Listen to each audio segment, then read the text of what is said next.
Après l'histoire du rouge, après les pigments rouges, je vais tracer en quelques œuvres les étapes de l'histoire de l'art dans lesquelles la couleur rouge a joué un rôle central.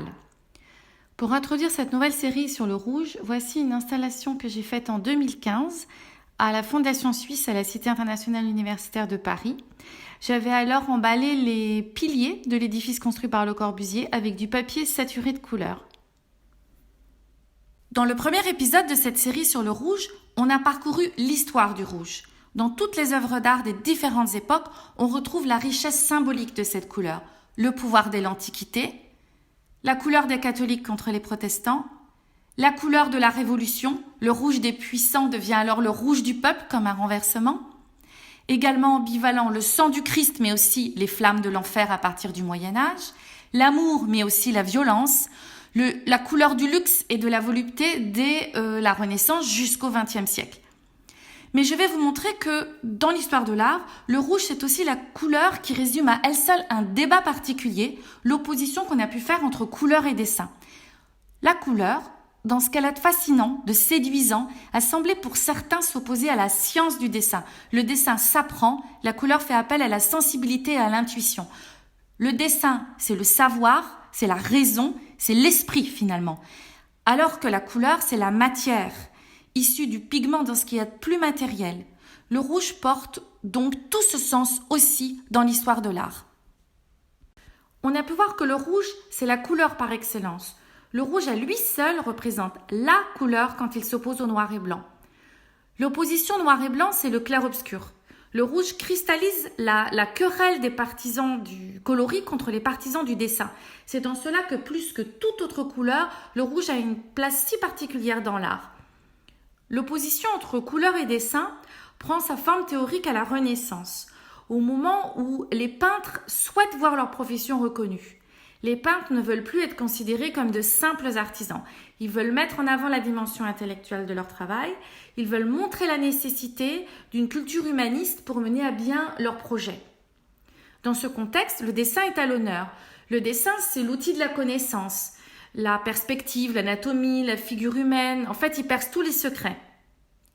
La ville de Florence rassemble les dessinateurs de génie que sont Léonard de Vinci, Michel-Ange et Raphaël. La querelle des partisans du coloris contre les partisans du dessin a pris place dans un contexte plus large de concurrence artistique entre Florence et Venise. On a opposé Raphaël et Titien. La spécificité des peintres vénitiens du XVIe siècle réside dans leur prédilection pour la couleur, qui s'oppose à celle des artistes florentins pour le dessin. L'histoire de Venise, on l'a vu, est au carrefour des échanges avec l'Orient. Et l'histoire unit cette ville à la couleur. Du XIVe au XVIe, Venise a le quasi-monopole du commerce et de la fabrication des pigments de très haute qualité pour la teinture des étoffes et pour l'art. Dès le début de la Renaissance, Venise est célébrée pour son raffinement avec des artistes qui utilisent des couleurs magnifiques, Titien notamment. Ici, dans le tableau d'Anaé, sa maîtrise des valeurs permet d'obtenir une lumière colorée homogène qui baigne l'ensemble du tableau. Et ça, c'est très nouveau. C'est la lumière qui homogénéise le dessin et non le dessin qui construit et la couleur qui vient après. Dans la mythologie grecque, Danaé, c'est la mère de Persée, donc Persée, celui qui sera victorieux de la gorgone Méduse, et Zeus en est le père. Et dans le récit, Zeus parvient à entrer dans la tour où est enfermée Danaé, sous la forme d'une pluie d'or qui tombe sur le corps de la jeune femme pour s'unir à elle. Bon, il ne faut pas réduire l'œuvre de Titien à sa seule couleur, parce qu'il est aussi le peintre de la culture humaniste que prônent les théoriciens de l'époque. De la même façon, Raphaël a un usage de la couleur qui est magnifique. Mais la couleur, et notamment le rouge, c'est pour Titien le moyen de produire l'émotion et de donner une force expressive à ses œuvres. Et c'est ce qui fait de ce peintre un des grands maîtres de son temps. C'est à la fin du XVIIe siècle que la querelle se noue en France. Depuis 1648, il existe l'Académie royale de peinture et de sculpture qui a été fondée par Colbert. En fait, pour permettre aux peintres de sortir des corporations d'artisans. Donc on voit qu'à un siècle de distance, ce sont les mêmes enjeux que ceux qui se sont posés en Italie. Et dans cette académie, il est demandé aux peintres de réfléchir à la gloire royale. Bon, c'est un peu une sorte de peinture de propagande, on dirait aujourd'hui. Mais en tout cas, c'est dans ce contexte que renaît la querelle qui oppose les partisans du dessin et les partisans du coloris. Pour les partisans du dessin, c'est par le dessin que l'histoire s'inscrit dans la peinture. Le dessin ordonne la matière et il s'oppose à la couleur. La couleur, elle se situe plutôt du côté de la matière avec tous les préjugés négatifs qui en découlent. La couleur, c'est la chair, la luxure, la sensualité, etc. Donc on oppose alors Poussin à Rubens. Ce sont toujours les mêmes arguments qui sont invoqués. Le dessin, c'est l'apanage de la raison. La couleur, c'est la sensibilité. La couleur, elle est issue de la matière par le pigment et elle ne séduit que les ignorants. En fait, elle est insaisissable, elle est changeante, elle est phare, elle est séduction, elle est tromperie. En fait, elle est même immorale. Donc, c'est assez amusant parce que Rubens, il s'oppose complètement à ça. Il a un atelier important, il produit une œuvre considérable dans des genres divers, mais surtout, il peint de très grands projets. C'est un érudit qui joue aussi un rôle diplomatique important et qui jouit d'une position sociale sans égale par rapport aux artistes de son temps, qui va l'aider à défendre la vision des coloristes. Son style, il est fait de larges touches, de couleurs très expressives, parfois au détriment du fini. Donc il est opposé à Poussin, qui est d'abord un maître reconnu dans l'art du dessin et qui réalise des tableaux plus intellectuels. Donc ici, c'est le cycle de Marie de Médicis au Louvre.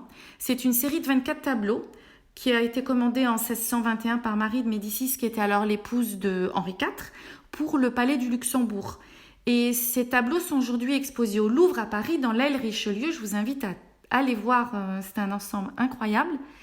Et la différence entre la peinture de Poussin et de Rubens aujourd'hui ne paraît pas forcément être dans le coloris, parce que Poussin, c'est un très bon coloriste. Mais on va dire Nicolas Poussin, c'est plutôt l'exemple du classicisme, avec des compositions plus austères, plus mesurées, alors que Rubens, il nous apparaît clairement comme baroque, avec des compositions larges, enlevées, où les corps et les drapés semblent se mêler dans une sorte de symphonie de couleurs. Le 19e siècle voit à son tour deux tendances qui s'opposent, comme une querelle toujours recommencée. Le néoclassicisme d'Ingres, représentant le dessin, et le romantisme de Delacroix, représentant la couleur.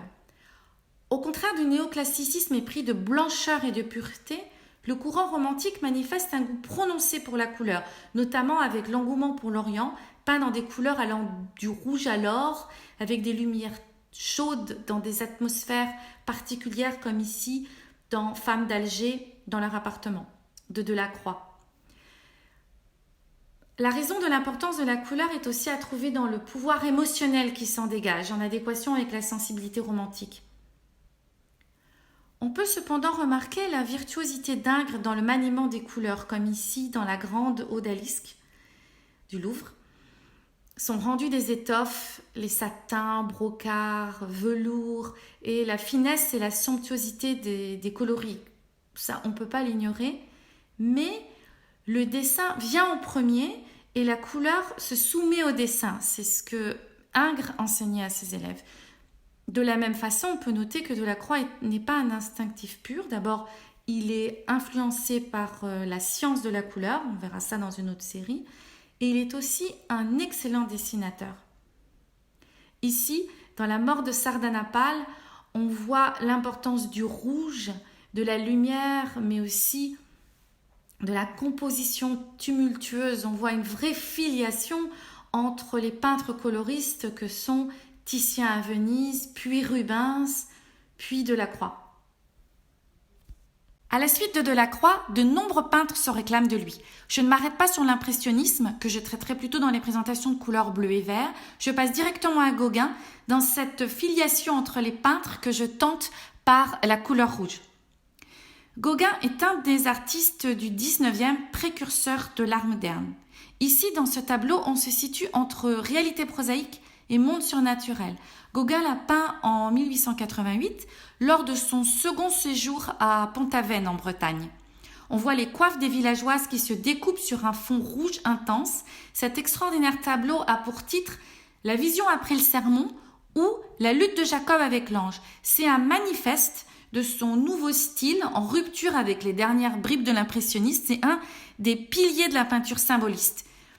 À la source de cette évolution, on peut citer l'influence des émaux et du vitrail, l'influence de l'imagerie populaire, mais aussi celle de l'estampe japonaise. Gauguin traite désormais la couleur en aplat. Il cerne les figures d'un trait continu. Il abolit complètement la perspective. Ici, on voit bien que le rouge n'est pas du tout descriptif de la réalité et qui se situe plutôt du côté du spirituel. Autre exemple d'utilisation de couleurs franches et d'un rouge éclatant, avec ce tableau Café à Arles. Je l'ai choisi pour faire le lien avec Van Gogh, autre grand coloriste s'il en est, et son ami, qu'il est alors allé rejoindre à Arles. Van Gogh a lui-même peint auparavant ce tableau, le Café de nuit, en septembre 88, et il écrit à ce propos: « J'ai cherché à exprimer avec le rouge et le vert les terribles passions humaines. » Van Gogh s'illustre parmi ses amis avant-gardistes par ses couleurs intenses, mais aussi par la force de son empattement. Sa peinture n'est pas lisse, on voit nettement la patte de la peinture. Autre élément très important de ce tableau, c'est l'apparition des marchands de couleurs dont j'ai parlé dans la série précédente, sur l'apparition des pigments synthétiques. Et ces marchands de couleurs, Van Gogh y fait sans cesse référence dans les lettres qu'il envoie à son frère Théo. Par ce tableau notamment, Van Gogh ouvre la voie au fauvisme. Le fauvisme s'est construit autour de son chef de file, Henri Matisse. En 1905, il passe l'été avec son ami André Derain à Collioure, dans le sud de la France. Les deux peintres se passionnent pour l'utilisation de la couleur pure et ils exposent ensemble au Salon d'automne de la même année. C'est à cette occasion que naît le terme de fauve, sous la plume d'un critique d'art pour les désigner, ce n'était pas vraiment un compliment, et par extension naît le terme de fauvisme. Ce mouvement se développe à partir d'influences diverses. L'influence de Gauguin pour son utilisation de la couleur par aplat et aussi du cerne autour des figures, et l'influence de Van Gogh pour ses couleurs vives et ses recherches sur les complémentaires. Pour les fauves, la couleur prime sur le dessin. Dans un tableau fauve, les couleurs sont vives et surtout elles sont utilisées pures, c'est-à-dire qu'elles ne sont pas mélangées entre elles sur la palette. Cette façon de peindre n'est pas conventionnelle, mais surtout, le peintre ne respecte pas la réalité, mais une réalité intérieure, une réalité picturale. Le choix des couleurs est arbitraire, en tout cas arbitraire par rapport à la réalité, correspond à ce que souhaite l'artiste, ce qu'il ressent. La majorité des tableaux montrent aussi un travail de simplification des formes. Le fauvisme, c'est un mouvement éphémère, mais il a une influence majeure sur les recherches picturales du début du XXe siècle.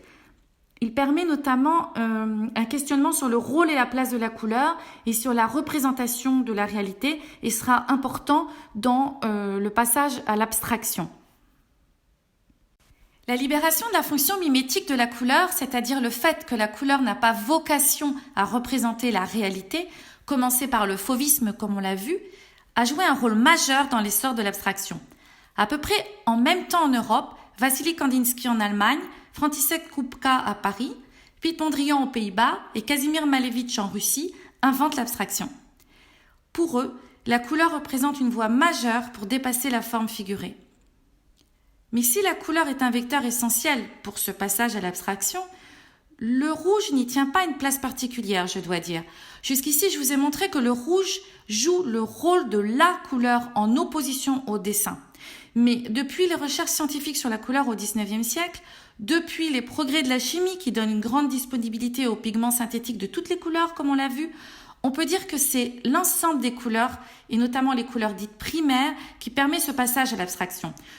Donc, je ne m'arrête pas longuement sur ces grands artistes, si ce n'est pour le plaisir des yeux. Kandinsky écrit Du spirituel dans l'art en 1910 sur les rapports entre la forme et la couleur, la peinture et la musique. Il se nourrit des expérimentations, notamment dans le champ de la musique avec Arnold Schoenberg, comme dans cette œuvre Carré et cercle concentrique de 1913. Dans les années 20, Kandinsky s'associe à l'équipe des professeurs du Bauhaus. Le Bauhaus, c'était une école allemande d'architecture et d'art appliqué qui, au début du XXe siècle, a bouleversé le domaine de l'architecture et de l'art en général. Jaune, rouge, bleu est l'œuvre la plus importante de Kandinsky pendant cette période. je ne résiste pas à l'envie de vous parler de Sonia Delaunay et de sa vision de synthèse des arts. Elle ne fait pas de différence entre art appliqué et art avec un grand A. Cette vision nourrit en fait toutes les avant-gardes. Et il se trouve qu'elle constitue un terrain favorable aux femmes artistes, car elle leur donne accès aux écoles, à la pratique de l'art et à la diffusion de l'art. Donc c'est cette conception que Sonia Terk, la future Sonia Delaunay, importe de Russie et développe naturellement dans le contexte parisien des années 10. La créatrice étend très tôt ses recherches plastiques dans le champ de la décoration intérieure, de la mode, etc. Et au-delà de cette abolition des frontières, une autre passion l'anime, la couleur. Matisse se situe dans une tension entre couleur et dessin. À gauche, l'Atelier rouge qui est conservé au MoMA de New York et à droite, la Desserte rouge du musée de l'Ermitage à Saint-Pétersbourg. Ces deux toiles ont donné lieu à une grande quantité de textes critiques. Pour faire court, Matisse est influencé par Van Gogh et notamment par le Café de Nuit, par Gauguin, mais aussi par les icônes russes orthodoxes. Quand il se rend à Moscou pour la commande du collectionneur, il découvre les icônes qui ont une sous-couche uniforme de rouge. Il est aussi influencé par les tapis d'Orient qu'il découvre à cette époque. Dans ces deux toiles, on peut voir en effet une sorte d'effet de tissage. Ici, une peinture orientaliste qui place Matisse dans la filiation directe de Delacroix. Ces diverses expériences le conduisent vers les papiers colorés qui seront pour lui la synthèse recherchée entre dessin et couleur. Les ciseaux, en taillant directement à vif dans la couleur, donnent forme et couleur dans un seul geste. Les papiers découpés sont finalement pour Matisse un aboutissement et pas seulement un pis-aller comme on le pense parfois parce que sa santé lui permettait plus de peindre. En inventant les papiers découpés, Matisse a fait faire un pas décisif à la peinture moderne. On verra dans la série suivante l'importance qu'il a eue. Dessin et couleur se font en même temps, dans un seul élan, dans un seul geste. Les attributs ancestraux du peintre ne sont plus nécessaires. Le chevalet, la palette, la toile. Finalement, le peintre peut prendre à bras-le-corps les matériaux et travailler directement la peinture. C'est ce que feront des artistes à sa suite dans les années 50 et 60, comme Yves Klein en France, avec la couleur bleue, ou Rothko aux États-Unis, qui nous fait rentrer dans la couleur rouge.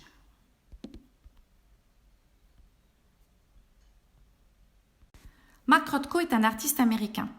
Influencé par l'œuvre d'Henri Matisse, à qui d'ailleurs il a consacré un hommage dans une de ses toiles, Rothko occupe une place singulière au sein de l'école de New York dans l'après-guerre.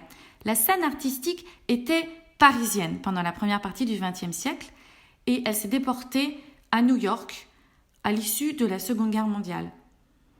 Le mouvement principal de cette école de New York, c'est l'expressionnisme abstrait, dans lequel la figure majeure est Jackson Pollock. Et Rothko expérimente d'abord l'expressionnisme abstrait, puis développe à la fin des années 40 une manière très spécifique de peindre, une manière méditative. Le grand critique Clement Greenberg définit cette nouvelle manière de peindre comme le color field painting, c'est-à-dire la peinture en champ de couleurs. Dans ces toiles, Rothko s'exprime exclusivement par le moyen de la couleur, qu'il pose sur la toile en aplat, à bord indécis, des sortes de surfaces mouvantes, parfois monochromes mais en général composées de bandes diversement colorées. En fait, il souhaite atteindre une dimension spirituelle. Rothko, c'est un artiste intellectuel. Dans cette toile, Orange Red Yellow, on est comme happé par la couleur. Il faut imaginer, c'est une très grande toile et la couleur, elle est comme diffusée, elle crée comme un champ coloré et on a l'impression qu'on est saisi et qu'on rentre dans la toile. Autre exemple de l'utilisation de la couleur, et particulièrement de la couleur rouge, d'une manière très nouvelle, les tirs de Niki de Saint-Phal. L'artiste franco-américaine crée des happenings dans les années 60-70. Elle assemble des objets, elle les recouvre de plâtre blanc en y incluant des petits ballons contenant de la peinture liquide. Puis elle tire sur son œuvre avec une carabine. Alors on a tout dit sur ces tirs, on a surtout retenu l'effet thérapeutique de cette action puisque l'artiste a raconté qu'elle avait été abusée dans son enfance. On a parlé de l'effet psychanalytique, mais finalement les critiques ont un peu passé sous silence l'invention de la créatrice. C'est vraiment l'innovation dans la technique de peinture qui est liquide qui a permis ces réalisations. Donc ce qu'elle fait, c'est très nouveau. Dans le happening lui-même, le fait de réunir les gens et de faire cette action libératrice de tirer, mais aussi dans l'intuition de se saisir des nouveaux matériaux, d'utiliser cette peinture liquide dans une matérialité complètement nouvelle. Ici, c'est une installation de 1966 en Suède et on reconnaît la fontaine Stravinsky de Paris, inaugurée en 83. Alors j'ai choisi ces visuels pour montrer que Niki de Saint-Phalle joue de cette opposition couleur et dessin dont on a parlé au fil des siècles. Elle laisse le dessin noir à son compagnon Jean Tinguely, qui a un talent incroyable dans le trait, et elle se saisit de la couleur dans toute sa matérialité, dans tous les préjugés qui s'y rattachent, en assumant complètement cette dualité qu'elle transforme en couple de complémentaires dans le couple d'artisme qu'elle forme avec Jean Tinguely. Anish Kapoor est un plasticien britannique d'origine indienne. Il me semble que dans ses œuvres, on est complètement dans la filiation de ce pourquoi la couleur a pu poser problème dans les siècles passés. Le rouge est du côté de la matière et s'oppose au dessin du côté de l'esprit. Ses premières œuvres étaient faites de pigments et de poudre, pratique inspirée de son Inde natale où Kapoor avait vu des tas d'épices colorées sur les marchés et dans les temples. Dans les pièces suivantes, il utilise une cire mêlée à un pigment de couleur. Ici, son intervention intitulée Léviathan, dans le cadre de l'exposition Monumenta au Grand Palais. Pour occuper l'espace sous l'immense verrière, Anish Kapoor avait donné naissance à un monstre gonflable que les visiteurs étaient invités à pénétrer. On peut y voir un clin d'œil à Niki de Saint-Phalle et à Saron. En tout cas, moi, je le vois. Une fois à l'intérieur, dans cet espace aux parois fines qui laissait passer une lumière diffuse, le spectateur était enveloppé d'une sensation de vertige, mais aussi d'une sensation de bien-être. Kapoor a dernièrement créé la polémique à propos de son installation à Versailles, mais aussi à propos d'une couleur. Ce n'est pas le rouge, c'est le noir. Il a acheté les droits du noir absolu, le Vantablack. En privatisant son usage, il décide de jouir seul d'une découverte. C'est tout de même très inquiétant de voir une couleur privatisée. Mais au-delà de ces polémiques, il me semble que Kapoor est dans la filiation des artistes coloristes, ceux qui utilisaient le rouge d'une manière décomplexée, justement pour ce que cette couleur renvoie comme préjugé. Pour terminer cet épisode sur le rouge dans l'art, pour finir en beauté en quelque sorte, voici une œuvre de Francis Hibert présentée au Palais Tokyo en 2012. 1 mètre cube de beauté. Il s'agit d'un gros cube fait de rouge à lèvres rouge. En fait, du rouge à lèvres Yves Saint Laurent. Et je trouve que cette œuvre porte en elle toute la richesse de ce qu'on a pu dire sur le rouge et témoigne de la fascination que la couleur rouge exerce sur les artistes. Merci de votre attention.